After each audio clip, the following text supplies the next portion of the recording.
ukumbuke mechi nzuri uliyokwisha kufanya. Ni source ya confidence. Katika mechi zote kumbuka moja uliyofanya vizuri zaidi. Ukikumbuka hiyo, confidence inapanda. Sawa? Kwa hiyo past experience yako, beautiful, very good match uliocheza, confidence inapanda. Kumwangalia mwingine anafanya akafanya vizuri, confidence inapanda. Very experience. Kwa ukiwa nje au ukiwa ndani ukamwona mchezaji mwingine amefanya vizuri, confidence inapanda. Kwa ile mchezaji mwenzenu anapofanya vizuri anasaidia nyinyi, confidence inapanda. Sawa sawa. Kwa hiyo njia hizo zinafundisha confidence. Alafu na feedback ya coach au mchezaji mwenzako. Safi sana nani? Halima. Confidence inapanda.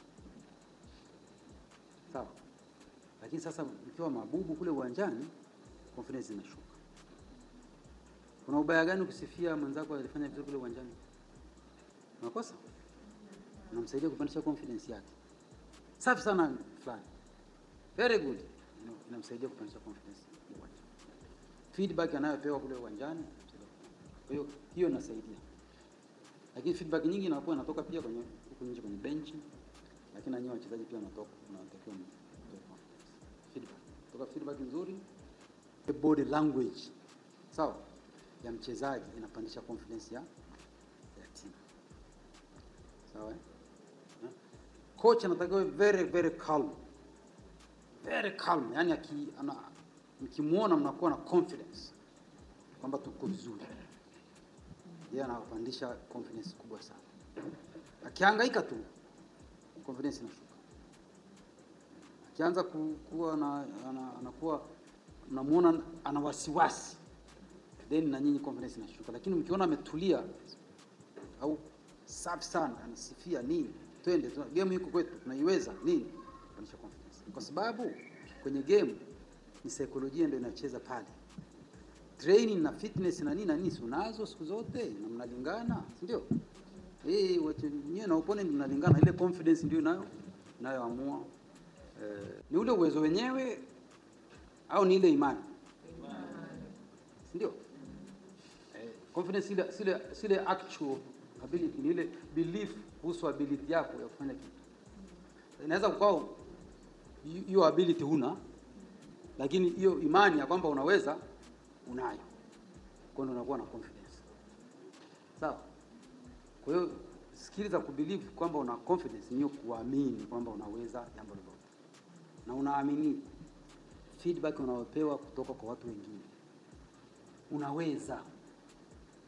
Coach akikwambia unaweza, mwingine akikwambia unaweza, then imani inakuwepo. Imani kisha kuwepo unakuwa na confidence. Sawa? Kwa hiyo confidence sio ile ability yenyewe, ni ile imani kuhusu ile ability. Belief kuhusu ability yako inaweza kujengea confidence. Sawa? Na vitu vinavyojenga confidence ni vitu kama nini? Tunajenga confidence.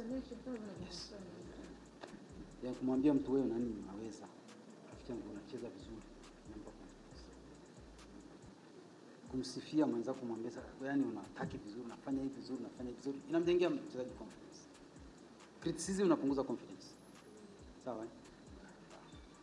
Lakini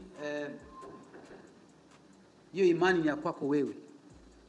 Inaanza na wewe mwenyewe. Yaani wewe lazima uamini kwamba uko vizuri na una confidence hali ya juu kabla mtu mwingine atakwambia. Sawa sawa? Lazima uwe na hiyo imani ya hisia. Sasa kuna self talk, ile kujisemea nafsi na jenga confidence. Kwamba naweza, mimi ni mchezaji mzuri na naweza na nini, najenga confidence. Sawa sawa? Self talk na jenga confidence. Kwa hiyo mistakes is part of learning, na jenga confidence. Sawa? Criticism inapunguza confidence. Iwe positive criticism ambayo inaanza na positive alafu inaenda na nini kidogo alafu na nafikiri hizo ndio vitu naweza kujengea mtu confidence. Sawa? Na kitu kinachopunguza confidence, worry, kuwa na wasiwasi. Sawa? Unapokuwa na wasiwasi kuhusu jambo linapunguza confidence. Ili kusudi sio na wasiwasi, natakiwa nifanyeje? wasiwasi, mechi imekuja hapa, wamekuja wanacheza na yaani na wasiwasi kwamba timu hii tutafunga.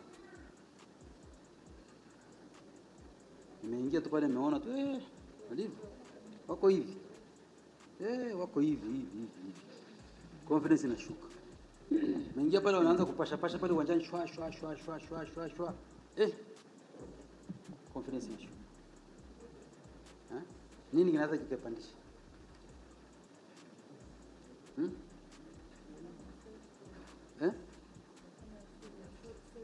Self talk na ni mojawapo ya kupandisha hizo confidence, lakini warm up nzuri inapandisha confidence. Sawa? Warm up inapandisha confidence. Ingia pale kwa vizuri confidence.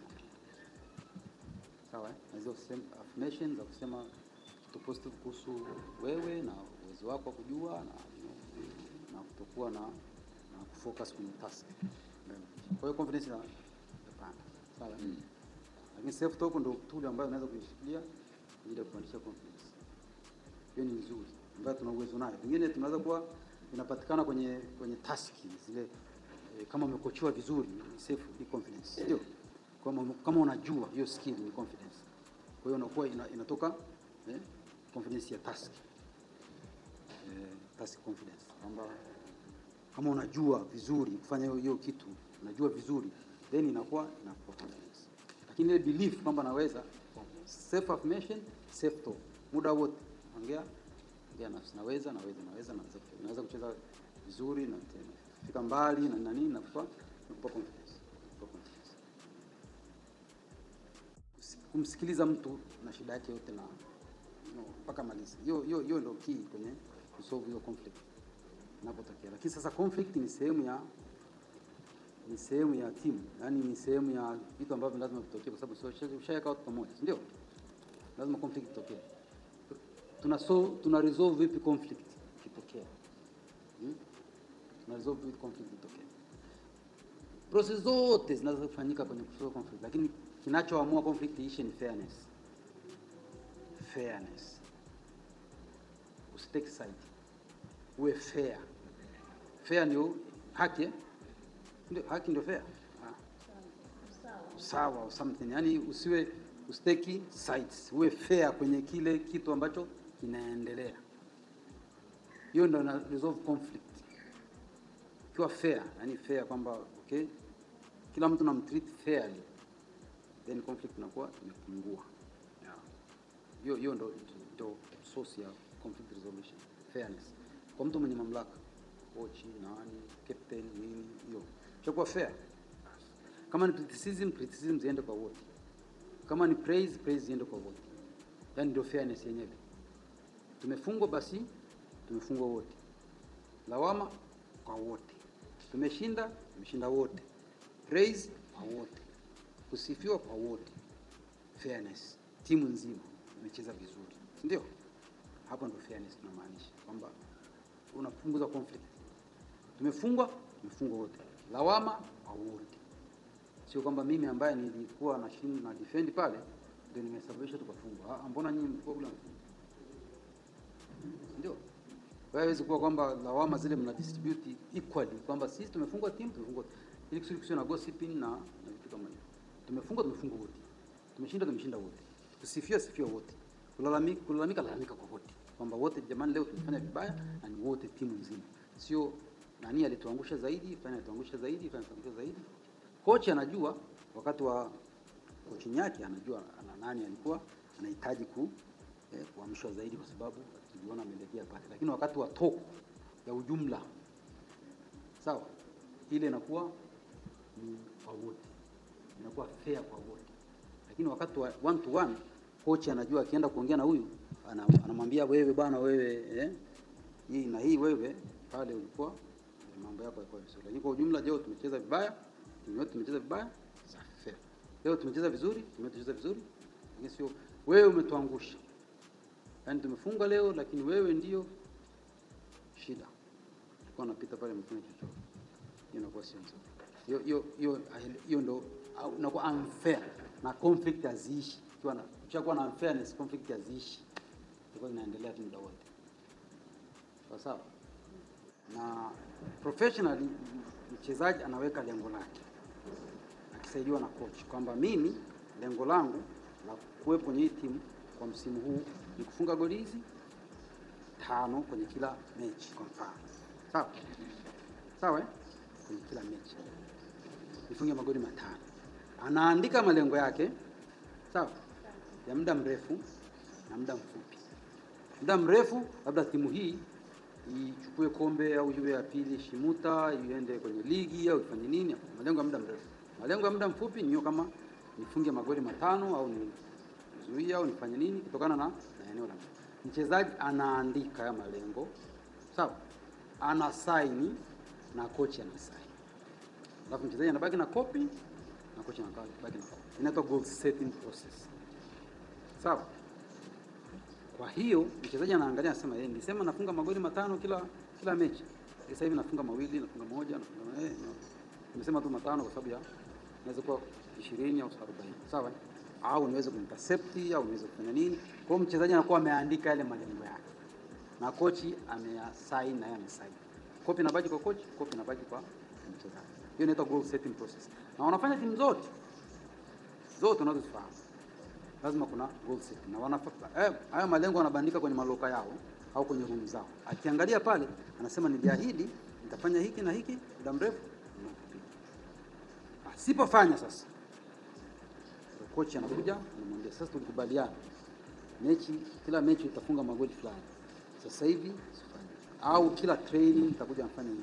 Au nitapunguza uzito au nitafanya nini. Kwa hiyo malengo yanakuwa mengi. Naweza kuwa nitapunguza uzito, nitaongeza speed, nitaongeza viruko, hiyo anaongeza mwenyewe, anasema mwenyewe. Lakini kocha anamsaidia kutoka na kocha mtaalamu anamwambia hapa rekebisha hili lengo hili liwe vizuri hivi. Ili lengo lenyewe liwe smart. Liwe specific, liwe measurable. Ndio? Na liwe na time frame. Kwa hiyo akishaandika hivyo ana sign anaweka. Kwa kocha anakaa nayo na yeye anakaa nayo. Hiyo ndio motivation pekee ya yule mchezaji ambaye yuko kwenye timu lakini hajitambui afanye nini kuongeza juhudi. Kwa hiyo akisoma ile malengo yake, sasa kumbe nilisema nitafanya hivi. Kwa hiyo inakuwa namsaidia. Kwa hiyo ni njia mojawapo ya commitment ya mchezaji. Goal setting, written, signed. Na copy anakaa na coach na management wanakaa na copy. Na management wanakaa na copy. Kwamba mchezaji, yani wewe usimame ameandika mwenyewe. Malengo ni ya kwako. Sawa? Kwamba nitafanya hiki na hiki na hiki kwenye timu. Sawa? Kuna malengo ya timu ambayo kocha atayasema, anayadefine kwamba lengo la timu yetu ni kufanya 1 2 3 4 5. Alafu nakuja lengo langu mimi binafsi kwenye timu ni kufanya hiki na hiki na hiki na hiki. Unaandika pale na kocha anakusaidia, mna sign na contract hiyo mmefanya. Kwa hiyo huwezi tena kuanza kutokuonyesha tena commitment ya mchezaji. Kwa hiyo ndio njia mojawapo ya kumotivate mchezaji. Asiwe kwenye timu kama sehemu ya kupass time. Anakuwa kwenye timu kwa sababu ya kuipa timu kile ambacho wanatakiwa kutoa. Na sehemu kubwa ni kucheza vizuri, kupata afya na kufanya taasisi tulikane vizuri, mambo yote yale faida zote za michezo na kuwepo, hizo disagreement, behavior za wachezaji tunazijua, kuja late kwenye mazoezi, ndio? Haji kwenye mazoezi, anakuja late na hana sababu, hiyo inamfanya coach anakuwa anachukia. Poor attitude wakati wa sportsmanship, poor attitude wakati wa training, naambia aende clubs fulani, aendi, afanye hiki hafanyi, hizo zina sources za conflict. Sawa. Sasa coach kazi yake kubwa ni kuwa consistent. Sawa? Consistent kwenye kuresolve hiyo conflict. Kama ni punishment, kuja late, punishment hiyo itakuwa sawa kwa huyu. Lakini kwa sababu wewe ni goal scorer mzuri, goal attacker mzuri, unatupia magoli mengi, unakuja late, coach anakaa kidogo anasema unajua hiyo inatakiwa consistent kwa wachezaji wote. Hiyo ndio inaondoa source of conflict. Ndio una resolve conflict. Kwamba kama ni punishment, wote. Kama ni reward, wote. Kama ni kusifia mchezaji mzuri, unasifia kwa wote. Fulani Alima sawa, Juma, Asha, nani, hivyo wote wanasifia wote kwa equally. Inaitwa consistent feedback. inakuwa ni ile ile. Kama ni praise inakuwa ni ile ile kwa mchezaji yote regardless ya status yake. Ndio. Kuna mchezaji ni status, ndio. Kwa hiyo unaweza kuogopa kwa sababu ya status yake. Sawa? Kuna wengine mabosi, ndio. Coach wewe ni mfanyakazi alafu bosi wako ni mchezaji. Ndio. Unafanya unakuwa consistent. Kama akichelewa nayo unampa adhabu eti. Hivyo. Kwa hiyo inakuwa kwa naenda ukamwambia sasa na kesho tena. Listen mpaka anamaliza mpaka mwisho, matatizo yake yote anaeleza, na yale ambayo hayako related na mechi na nini na vikoba na nini, kwa unamsikiliza tu mpaka mwisho. Hapo utakuwa umemjenga mchezaji kisaikolojia sana. Listening. Mchezaji akija na issue kwa coach wewe ni kukaa na kumsikiliza tu mpaka atakapomaliza. Ataeleza vile vinavyohusiana na mechi, ataingia na vingine vya familia, unamsikiliza.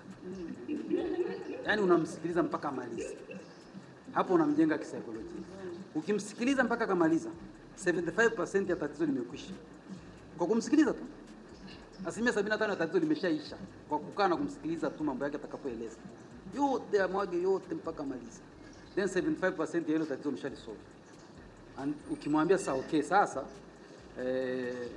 nimeshakusikiliza, naomba kesho uje sana tutaongea. Akija kesho anatabasamu, ana raha, na ile tatizo limeshakwisha. Kwa sababu amepata kukueleza yote na kumsikiliza mmoja. Kwa hiyo listening ndio psychology yenyewe tunayoongea. Na kwa mchezaji mwenzako, hata kama mchezaji ana issue yake, anakueleza, na mnaona mko kwenye competition, mko kwenye mashindano, mko kambini, msafiri, ana issue yake, anakueleza, msikilize mpaka malize. Akueleze yote mpaka malize. Hapo umeshamsaidia ile mchezaji 75% ya tatizo limeisha. Na mnakuwa kwenye timu pamoja. Usimkatishe. Mwache aseme mpaka mwisho mzee. Na ikaenda hivi. Usimkatishe. Mpaka malize kila kitu chote. Alafu ndo unamaliza.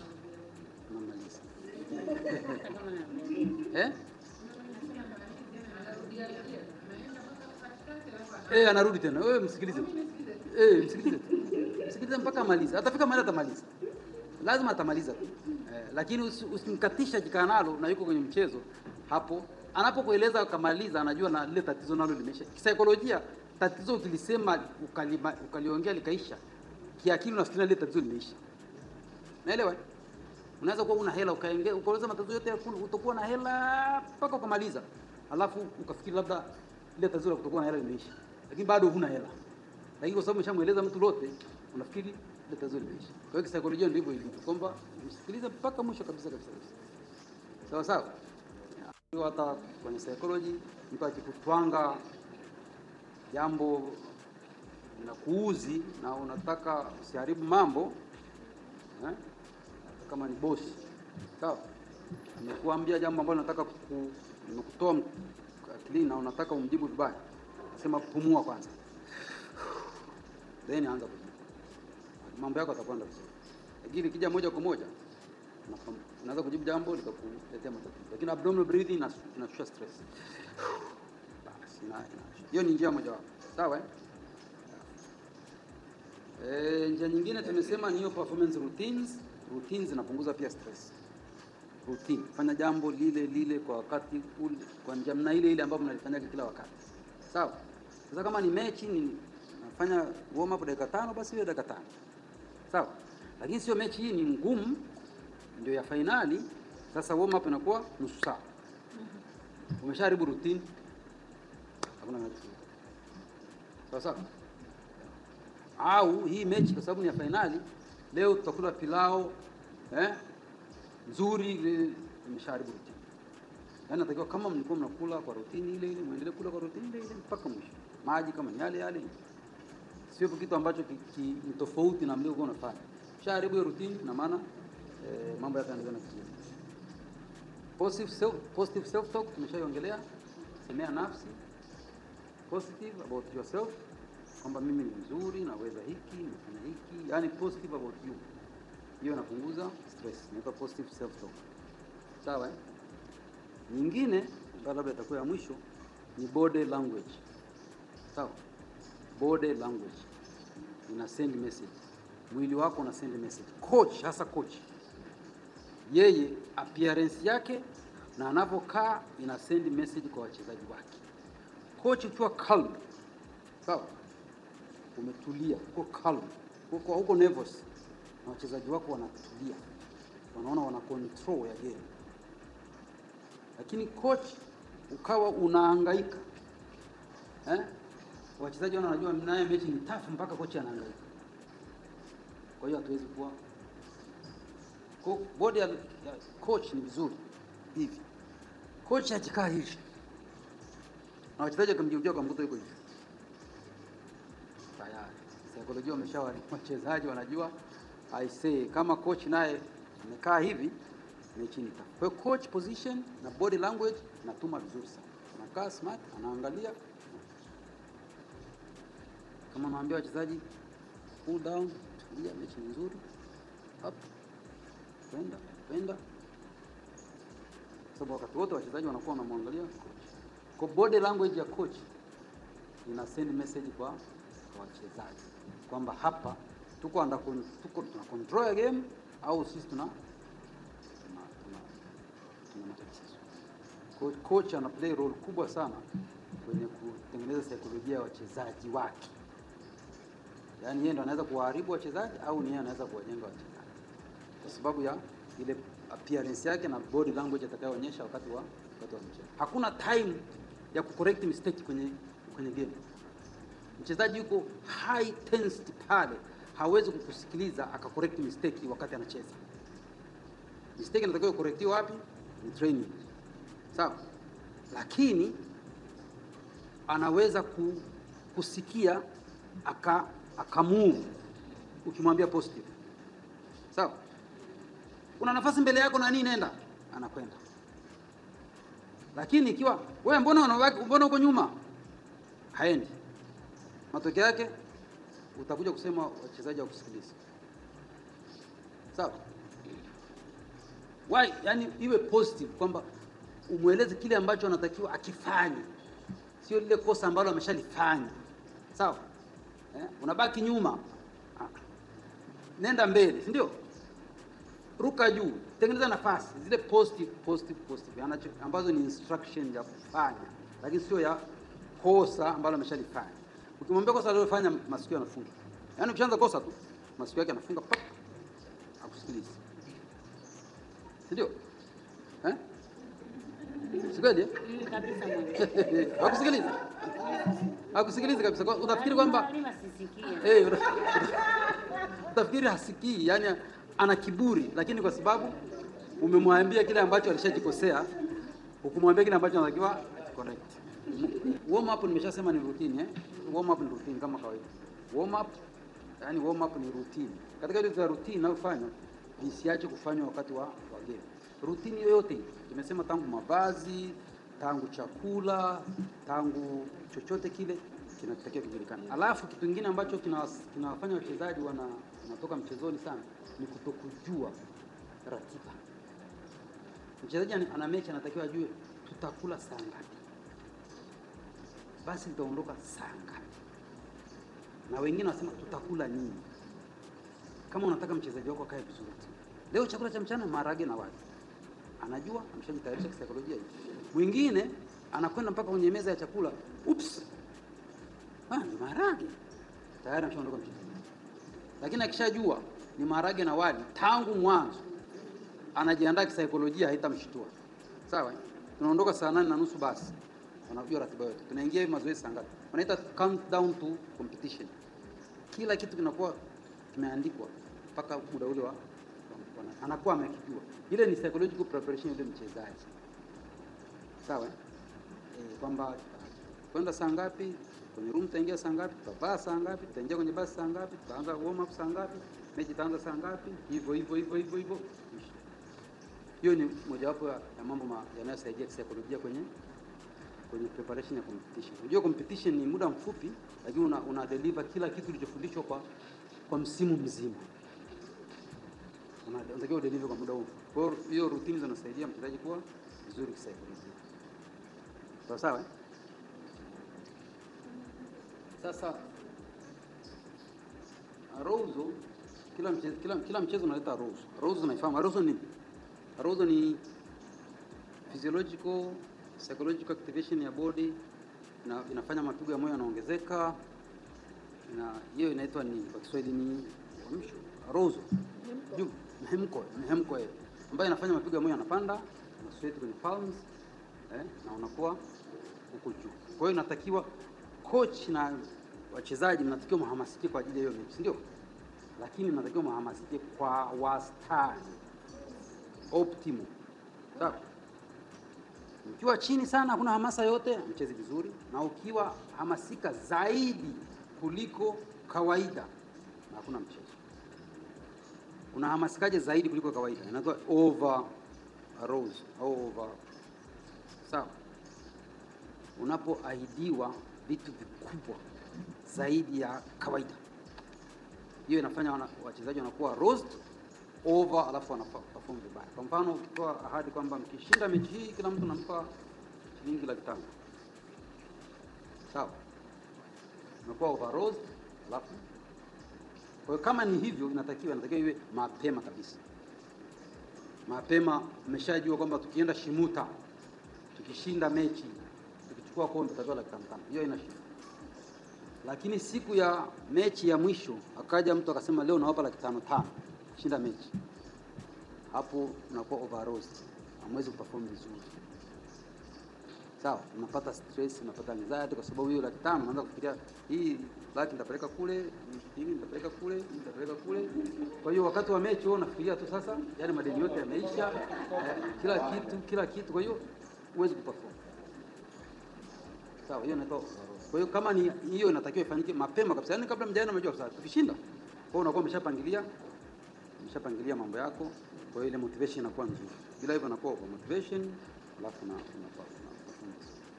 kwa hiyo arousal inakuwa optimal. Kwa hiyo kama ni makochi wanajaribu kuhamasisha, wanahamasisha kila mtu awe kwenye level ya juu, sio zaidi wala sio kidogo. Lazima mjue mechi ni muhimu. Lazima kiongozi wa taasisi aongee kwamba jamani, tumewapa resources na nini, kwenda ni kitu kizuri, tunatangaza jina la taasisi. Kwa hiyo ndio hamasa yenyewe. Mkienda kule msituangushe, tabia nzuri na nini, hamasa. Hiyo ni hamasa ya kutosha kufanya kwamba ile michezo sio lele mama. Ni kitu ambacho kina gharama. Kwa hiyo ile mnahamasika kwamba kina gharama. Kwa hiyo inapandisha ile level kidogo ya hamasa, inasaidia kwenye mchezo. Sababu mchezo wote lazima uwe na hamasa, lazima uwe na tough kidogo, upate roast, piga moyo yaende juu, cheze vizuri. Sawa? Hiyo ninaona hiyo nayo jambo la kuongelea. Sasa sources za stress ni sources za stress. Stress kwenye mchezo inatoka wapi? Source moja ya stress ni selection. Their selection. Sawa? Nani anacheza? Sawa? Wangapi watakwenda kwenye timu yenu? Inaweza kuwa na wachezaji wengi lakini wanaenda kwenye mashindano wachache. Sawa? Chagua watu wachache. Sasa ile ni source ya stress. Mchezaji anakaa nafikiria nitachaguliwa kweli. Kwa hiyo stress inashakuwa source ya stress. Kwa hiyo ni vizuri kama ni wachezaji wachaguliwe wajulikane mapema, ili kusudi stress ipungue. Yaani baki siku moja, kuna wengine baki siku moja kusafiri ndio list inatoka. Hiyo ni source ya stress. Mtu anaishi na stress muda mrefu sababu hajui kama atacheza au hatacheza. Mambo mengine ni injury. Mtu akiumia ni source ya stress, ndio? Kwa hiyo saidiani. Mtu akiona ameumia msaidieni kwa ujumla wote. Ana stress sana yule mtu aliyeumia, ambaye acheze. Kwa mjitahidi kumjulia hali na kumtakia mema na kumpa sifa, kwa sababu yeye anaishi ni stress kwa sababu hawezi kucheza tena, na atakaporudi ajui kama atapata tena namba, vitu kama hivyo. Kwa hiyo anakuwa kidogo anakuwa na stress nyingi. Kwa hiyo mnajaribu kumsaidia, kumsaidia.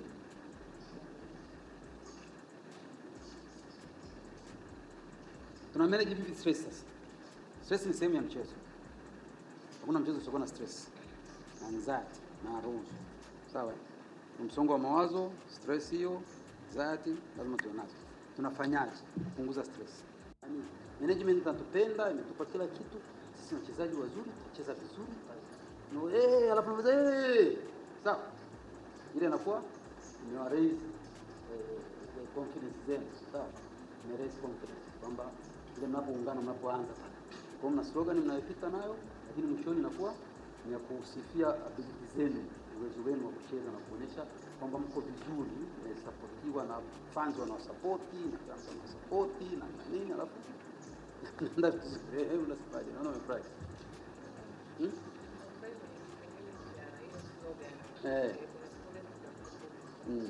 Slogan ya mnatengeneza slogan ya timu nzuri ya kuonyesha kwamba kuna watu wako, yani kuna watu wako behind nyinyi, kwamba kuna watu wanawapenda, kuna watu wanawasupport, kuna management, kuna nini na nini, hata waangusha hivyo pandisha juu na mali ile inaunganisha, sawa. Kwa hiyo kuna kitu mimi anasema social cohesion, ndio kama timu sasa mnakuwa mko pamoja kama timu, ni social. Kuna groups, mtengeneze ama groups yanatuka social cohesion, groups ya WhatsApp, groups ya timu, na post vitu vizuri, vitu za mechi mzocheza na nani. Kwa ujumla kama timu inafanya social cohesion, muungana pamoja na kwa kitu kimoja, cheza pamoja. Kwa hiyo kama ipo ni vizuri mkaendelea kuwa nayo, kama haipo mnaanzisha inaitwa social cohesion. Tunakutana kwenye social media na nini kwa ajili ya timu, na supportiana hicha na imejenga sana. Sawa sawa.